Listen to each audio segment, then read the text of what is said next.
Hey everyone, Internet PCS book reader here. Today I want to talk about Takopi's original sin by Taizan 5. This is one of those books that I really need to give a heads up way before I go into the book. This book has a lot of trigger warning. It's a very dark and heavy book, and some of its content are almost shock value for the sake of shock value.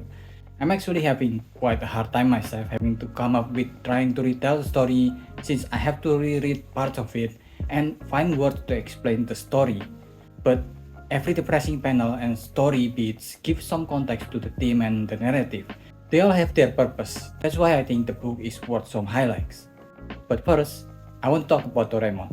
In my review of Tatami Galaxy Time Machine Blues, I've mentioned Doraemon briefly but never really gave much explanation to the series. To oversimplify the series itself, Doraemon is a children's series by Fujiko F. Fujio, following a child named Nobita.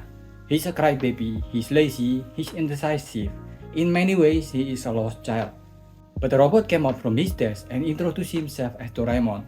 He came from the future in order to help past Nobita in growing up to be a better adult. Doraemon itself is also a gag manga, so in each chapter usually it introduces its futuristic gadget. And each chapter starts with Nobita crying to Doraemon asking for his help, and ends with Nobita crying because the gadget doesn't fix his problem. While it is a kid series, it is actually a good series to introduce a kid to sci-fi and also to the theme of growing up and friendship, which is coming to age. And why does this series matters for discussing today's book with Trigger Adult for Adult US? Well, Takopi starts with a kid named Shizuka who found an alien from planet Happian. Shizuka gave the alien some food and named him Takopi since he looks like an octopus and ends his sentences with a P. Takopi wanted to repay her kindness, so he tried to give him Flappy Wing, this book version of Doraemon's Takecopter. If this is in Doraemon, the main character will start flying and the chapter ends somewhat happily. But this is not Doraemon. Shizuka refused the gadget since it wouldn't change anything, she said. Takopi accepted the refusal as maybe Shizuka and human can already fly without the gadgets, since there are birds in the planet. The next day, they're playing hide and seek with Shizuka's classmate, then Takopi introduced her to another gadget, the Happy Camera. They take a picture with it, but before Takopi gets to explain how the gadget function, Shizuka had to leave.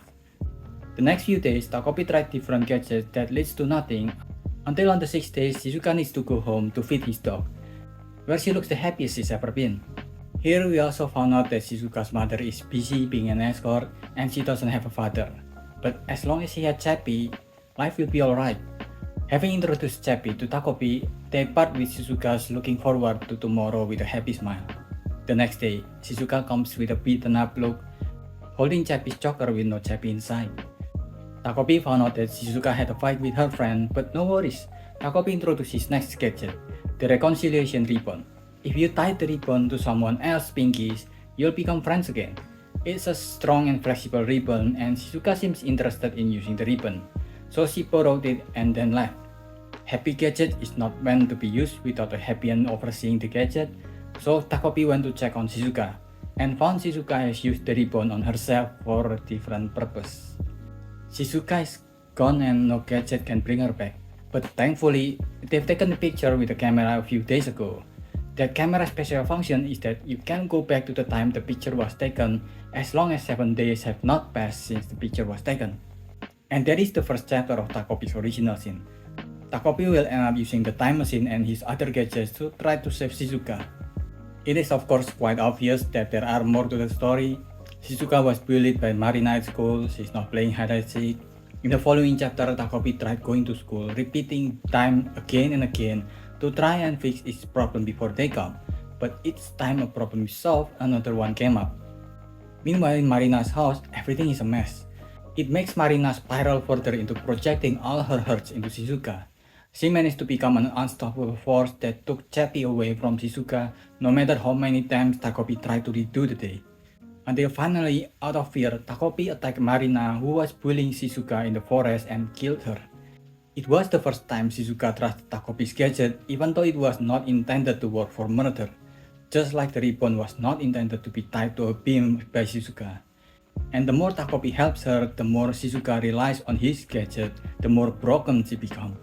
Until finally he remembered, this is not the first time he's on Earth and Shizuka is not the first person he encountered. It was actually Marina, the girl that he just killed. Takopi first came to Earth in the future when Marina was in high school. Her mother, who has been hinted to be unwell, has managed to tie Marina to her in the worst way.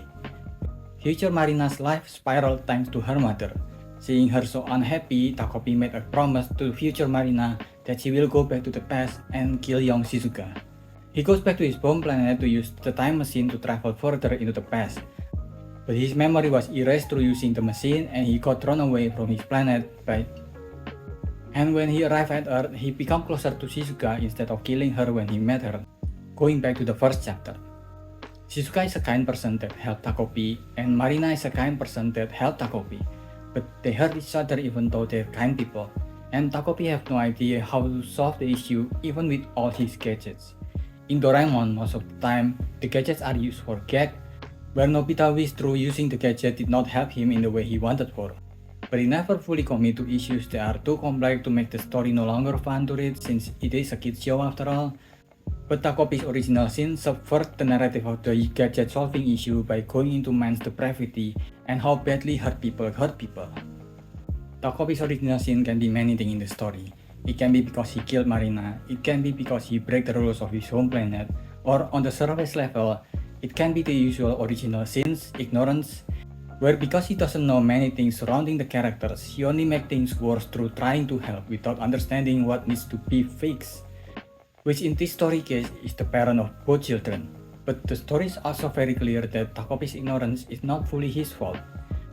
While a big part of it is because he makes a lot of assumptions, thus making an ass of himself, but his ignorance is also due to the people of his home planet.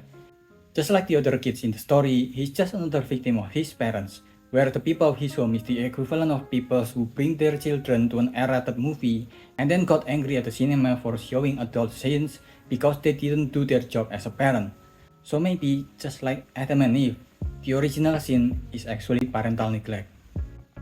Shizuka's mother never appeared in the story.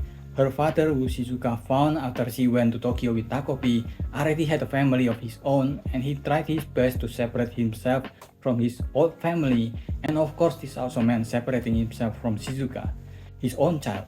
He's the kind of scum who might look for Shizuka in the future only if he doesn't get what he wants from his current family. Marina's father is someone that is neglectful to his own wife and to Marina. Instead, he's busy going out with escort like Shizuka's mother. Meanwhile, Marina's mother is someone who is too dependent on having someone in her life. She forcefully blames Marina, her own child, for the current condition of the household, since the father mostly is not there to be called up. There's another kid in the story named Naoki. Naoki also has some problem with his parents. His mother is someone who cannot help but always compare Naoki to his brother, but he is the only one to ever truly gotten out of the darkness that is surrounding the characters in the story, because he had his brother who reached out to him. It's not the most perfect storytelling, at times it is awkward at delivering the theme is trying to convey, but the pacing and the shortness of the story really makes up for its little flaws since no moment drags on and almost every panel are there for a reason. And dare I say, the ending is perfect for the story it wants to tell. Although it probably is the only part of the story that is taken out of the gritty realism that the story covered itself in, but it packs so much of a punch, just like the entire story. It's short, but it packs a punch. Your childhood might suck, adult might suck, but maybe, just maybe, if you grow up, things could get better. You can be a better adult, you can be a better person, and have a happier life compared to the adults surrounding you now. I give this a 4.25. What do you think? Are you gonna read it? Did I miss anything? Leave your thoughts in the comment below and subscribe to the channel. That's about it.